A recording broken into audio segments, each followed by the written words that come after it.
नमस्कार, मैं हरिश्चंद्रा बिल्लू वात्सा न्यूज़ से।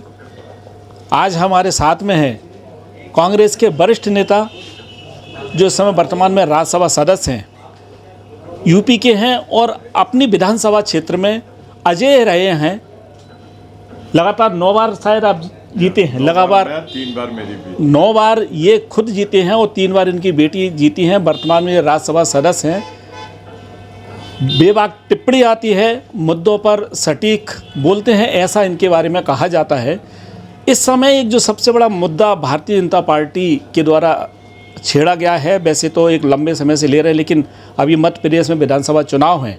इस चुनाव में उन्होंने एक मुद्दा आगे सबसे आगे कर दिया है। खासकर से कल जो पत्रकार वार्ता अलग अलग जिलों में हुई है, ग्वालियर में जयभान सिंह पवैया जो भाजपा के वरिष्ठ नेता हैं, उन्होंने एक मुद्दा उठाया और वो राम मंदिर और राम के मामले में उन्होंने कहा कि भारतीय जनता पार्टी इस राम को आगे लेके चली है, राम के प्रति आस्थावान है।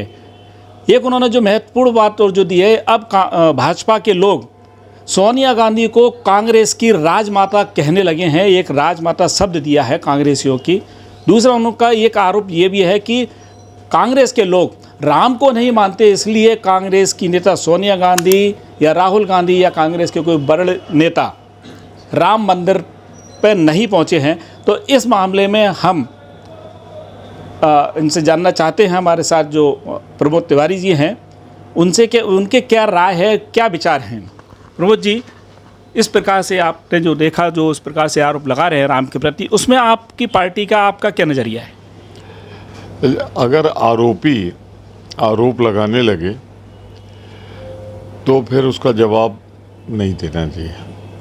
जहाँ तक धर्म की बात है, भगवान राम की बात है, ये आस्था का विषय, पूजा का विषय, श्रद्धा का विषय है। और मैं निसंकोच कहना चाहता हूँ, मैं भगवान राम का पुजारी हूँ।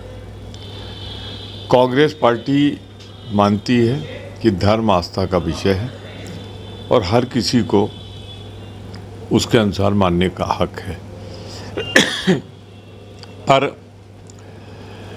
भारतीय जनता पार्टी ने सबसे ज़्यादा अगर किसी का नुकसान किया है तो भगवान राम की आस्था न होते हुए भी मर्यादा पुरुषोत्तम के स्वरूप को समझा नहीं, जाना नहीं और उसका अपमान किया है।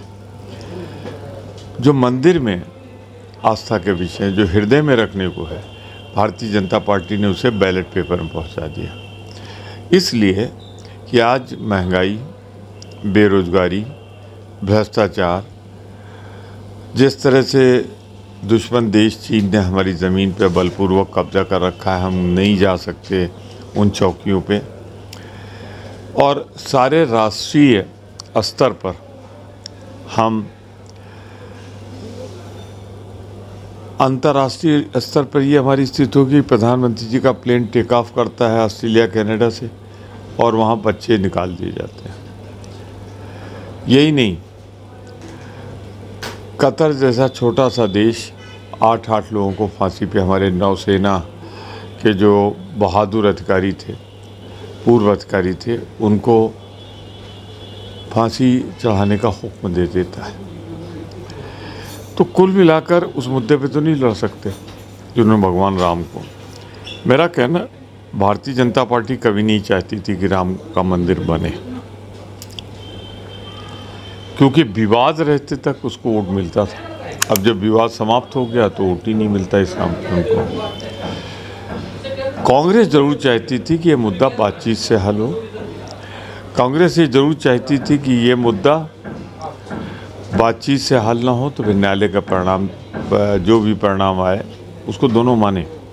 तो ये एक तरह से ये कांग्रेस के सिद्धांतों, आदर्शों को और जो नीतियाँ थी उसकी जीत है। और आज अगर भगवान राम का मंदिर बना है तो न्यायालय के निर्देश से बन रहा है और उन्हीं के निर्देश से एक सरयू नदी के उस पार मस्जिद का भी निर्माण हो रहा है, जिसके लिए भाजपा सरकार ने पैसा दिया है। तो अगर आप देखें तो कहते कुछ है, करते कुछ है। लेकिन कांग्रेस का कोई भी नेता राम मंदिर पर क्यों नहीं जाता फिर? अब मैं ही रेगुलर विजिटर हूँ, मैं दूसरे क्या कहूँ। मैं पर्यटन मंत्री था, मैंने ही राम की पड़ी पंडित श्रीपद मिश्र जी के टाइम में वो मुख्यमंत्री थे बनवाई, वीर बहादुर जी के टाइम में तमाम निर्माण कराया, मैं खुद पर्यटन मंत्री था। तो हम लोग आस्था का विषय मान के उसको राजनीति से दूर रखते हैं, और ये इनके पास कुछ दिखाने को है नहीं तो उसी को आगे आगे रखते हैं। और मंदिर न जाने का क्या सवाल है, मैं तो कभी सरवी पारी नहीं करता बिना मंदिर दर्शन के। क्या ऐसा नहीं लगता कि ये हिंदू आपस में बट गया है इस मुद्दे पे? न हिंदू बटा है न कुछ बटा है, भाजपा को मतिभ्रम है। वो ज़बरदस्ती जिन मुद्दों पे वो चुनाव वोट मांग नहीं सकते, महंगाई, बेरोजगारी, भ्रष्टाचार, असफलता, तो उससे ध्यान हटाने के लिए ये मुद्दे बना रहे हैं। कांग्रेस की राजमाता कहा जाना लगा सोनिया गांधी को, ये लोग कहते हैं। कौन कहता है? अब अगर विरोधी कुछ कहते हैं तो उसका मैं नहीं कह सकता। सोनिया गांधी से ज़्यादा त्याग बलिदान करने वाला इस समय तो हिंदुस्तान में कोई है नहीं। मोदी जी ने प्रधानमंत्री पद के लिए ठुकरा दिया अडवाणी को, जिसने उन्हें बचाया था जब अटल जी ने कहा था राष्ट्र धर्म का पालन करें, और सोनिया जी ने प्रधानमंत्री पद को ठुकरा दिया देश की सेवा करने के लिए। तो कोई तुलना है दोनों में? इसमें छत्तीसगढ़ में अभी ईडी की जो कार्रवाई है उसको किस नज़रिए से देखते हैं? छत्तीसगढ़ में भाजपा बुरी तरह हार रही है, बुरी तरह हार रही है, डबल डिजिट के लिए संघर्ष कर रही है।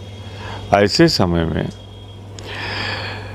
ईडी की ये कार्रवाई एक अजीब तथ्य है।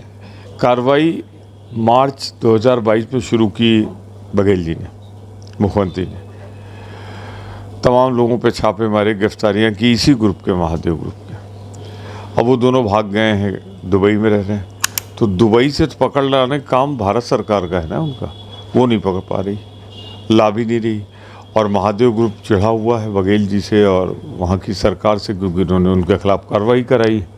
तो अब दोनों मिल गए, वो और भाजपा। जिस तरह ये हुआ, एक बड़ा सवाल छोड़ के जाता है कि ये बयान क्या है, पुलिस कस्टडी में, ईडी की कस्टडी में दिया गया बयान, तो उसकी मान्यता क्या है? वो किसके सामने बयान है? ईडी ऑफिसर्स के सामने बयान है। दूसरा, ये जो बयान कस्टडी में होता है उसका लीगल क्या होता है? फिर इन्वेस्टिगेशन नहीं हुआ इस बयान का। जो जारी की है प्रेस रिलीज ईडी ने, उसमें लिखा है सब्जेक्ट टू इन्वेस्टिगेशन, यानी कि जांच से हम उसकी सत्यता। तो फिर आपने जारी क्यों कर दिया चुनाव जब 2 दिन रह गए? ये बहुत बड़ा सवाल है कि अभी तक आपने जांच नहीं की और आपने 2 दिन के पहले उसको जारी कर दिया चुनाव परिणाम प्रभावित करने के लिए, और कल आपकी जांच में ये सही ना पाया जाए तो क्या करेंगे? और फिर आपकी हिम्मत नहीं थी कि आप कहते सीएम बघेल को दिया है, आप कहते किसी बघेल को देना था। मध्य प्रदेश का एक सबसे बड़ा मुद्दा कौन सा है इसको कांग्रेस भुनाना चाहती है? यहाँ का भ्रष्टाचार। मतलब 250 से ज़्यादा स्कैंडल, आरोप हैं, व्यापम से शुरू हुआ है, कहाँ तक पहुँचा है। दूसरा, इसका विकास रुक गया है, अपेक्षित विकास नहीं हुआ। कुछ जगहों पे पहले तो हुआ था, अब इधर तो बिल्कुल नहीं हुआ। जहाँ ग्वालियर में बैठा हूँ यहाँ तो बिल्कुल भी नहीं हुआ। लेकिन सरकार ने बहुत सारी योजनाएं शुरू की हैं। क्यों शुरू की? अब 18 साल से थे तो अब तक क्यों नहीं किया? तो आप देख सकते हैं प्रभु तिवारी जी का कहना है कि बिल्कुल सरकार इस बार कांग्रेस की बनेगी और भारतीय जनता पार्टी तुष्टीकरण की नीति अपना रही है, लोगों को विभाजन करने की कोशिश कर रही है, लेकिन ऐसा संभव नहीं हो पाएगा।